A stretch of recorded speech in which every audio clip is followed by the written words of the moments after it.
Thank you for joining me. My name is Diana of Webinars by Rockwell. This video is designed with the administrative professional in mind and the unique job duties and tasks we are expected to do every day. With over 40 years of experience as a secretary, administrative assistant, and executive assistant, I hope my experiences and skill sets can help you excel in your chosen or fallen into profession. I appreciate you choosing to spend the next few minutes with me as we discuss how to merge in Word. Let's get started. Our four main topics in this video will be why do a merge, merging from Excel, how to correct errors, and other options that are available.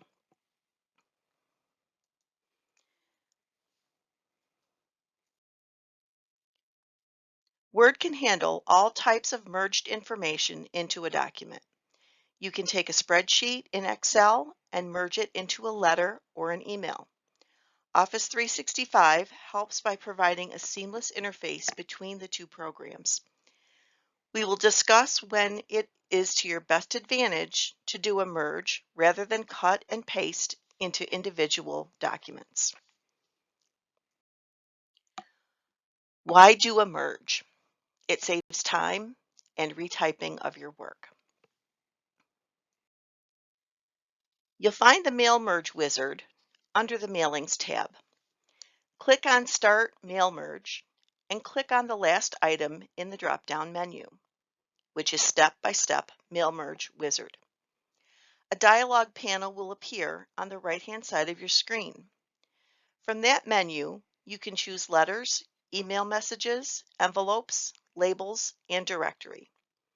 There's a brief description based on which option you clicked on, and all the way at the bottom of the page, it will say Step 1 of 6 with an arrow underneath. Click Next, which is Starting Document. The next dialog panel will ask you to select your starting document. I typically have a letter typed and saved, ready to insert the field codes for the merge.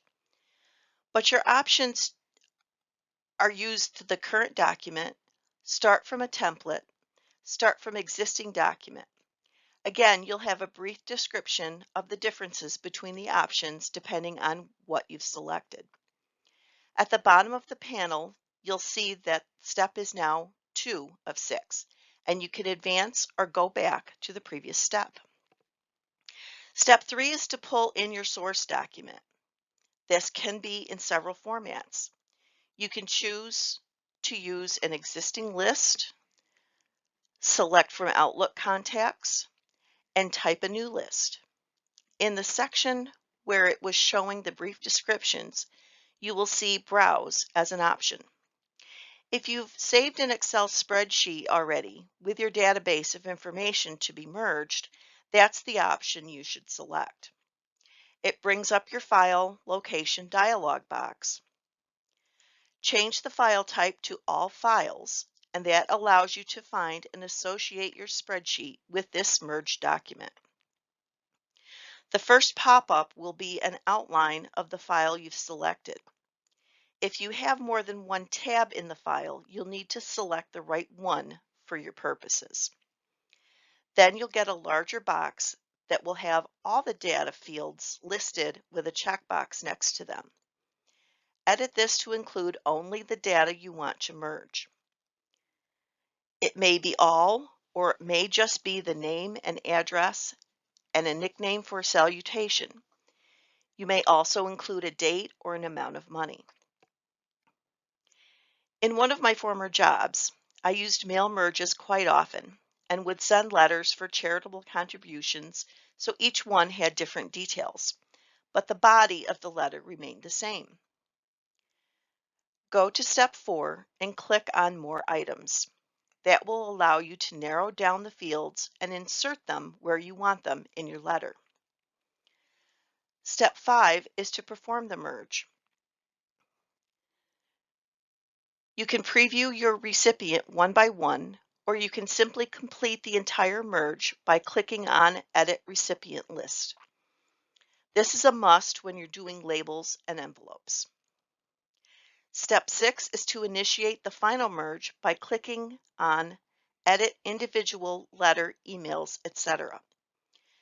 You'll get another small dialog box. Just select All and OK. It may take a few seconds to compile the document. This will be the final merged document and should be saved as such. In the financial industry, for those companies who are regulated by the SEC, all correspondence must be kept to and from a client, even if it's only to say thank you. Any correspondence that is the same and goes to more than 2 people also must be kept a record of. It's considered advertising and is treated differently than regular individualized letters. In those cases, I would print a copy of the source letter and a copy of the Excel spreadsheet as proof of who it was sent to and what it said. Once you've completed your merge, you're not done yet. You need to review and edit anything that you see as wrong. If an address is too long, or you need to divide a couple's names because she's a doctor and he's got a different last name, you'll need to make those changes and resave your file. Now you need to do the same procedure for labels or envelopes. Keep your lists and printouts in the same order so the wrong letter doesn't get sent to the wrong client. Merge from Excel, you can do that? Yes, you can.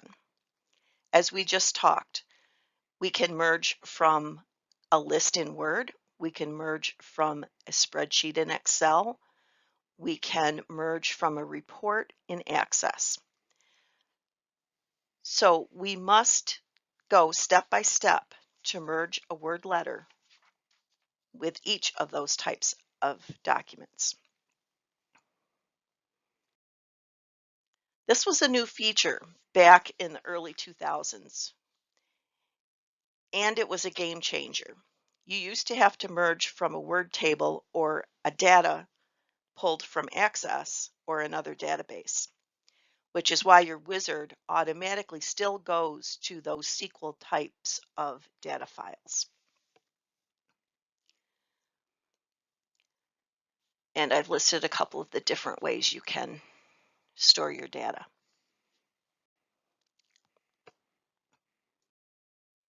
How to correct errors. Yes, that's not right. Based on past experience, I usually do a test run of my merge and see how many edits need to be made to my source data.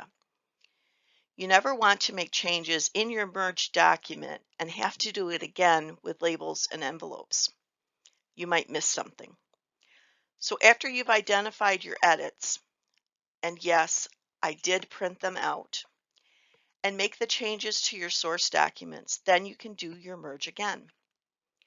If you suddenly realize that you don't want to or can't send one of the letters out, I would suggest to leave it in your stack. Put a line through it or rip it in half, but leave it in your pile. That way you won't mess up when stuffing your envelopes and have to redo them, or worse, mail them to the wrong people, which could be a confidentiality breach. I have never printed the file directly, which is an option. Instead, I have selected the edit option. There's always something to be edited.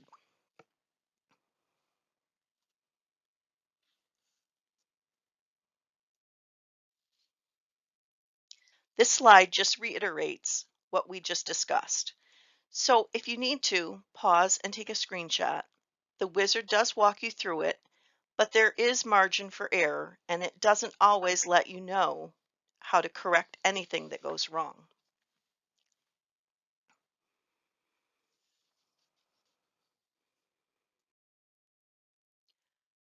Options. What are my options? There are a myriad of options and combinations of choices in the Mail Merge Wizard. Microsoft and other companies have spent copious amounts of time and money to build tutorials to help users do their first merge. I've added a link to the final page of the presentation with the Mail Merge tutorial from Microsoft for your reference. Again, I'm not going to read all these options, but I'll pause long enough for you to take a screenshot if you think you need to. It should be enough just to know they exist, and you're not limited to just one way to do a merge. I do want to say merging to email was also a game changer. When I found out you could use Outlook to email different letters to a group of people, it was phenomenal. Much, much easier than doing letters.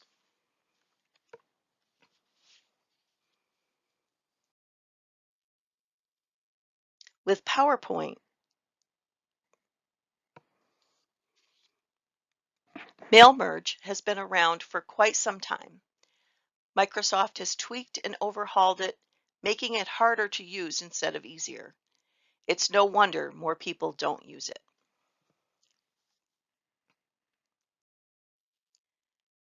Thank you for joining us to discuss Mail Merge in Word. Webinars by Rockwell offer a wide variety of topics focused on the unique skill sets of the administrative professional. Watch for announcements monthly for newly released video content on our social media sites, Facebook, Instagram, and YouTube. Bye for now.